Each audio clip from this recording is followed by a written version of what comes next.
Sa mort a été dissimulée par la famille royale pendant des années. Voici le destin tragique du prince Antoine de Bourbon-Sicile, un prince souillé par le scandale.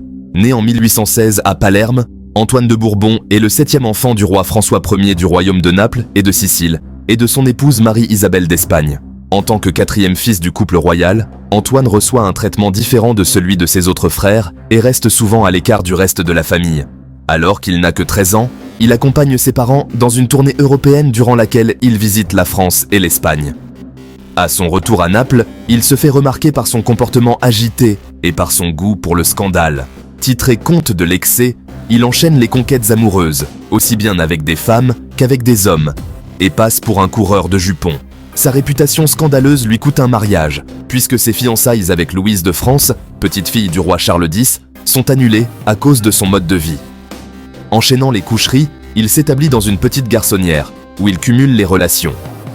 En janvier 1843, alors qu'il n'a que 26 ans, il est battu à mort par plusieurs maris jaloux qui ne supportaient en plus de le voir courir après toutes les femmes du royaume. En apprenant sa mort, son frère, le roi Ferdinand II, refuse de rendre public son décès, afin d'éviter une humiliation pour l'image et le prestige de la famille royale. Les assassins ne sont pas poursuivis, et la mort du prince Antoine est officialisée plusieurs mois plus tard.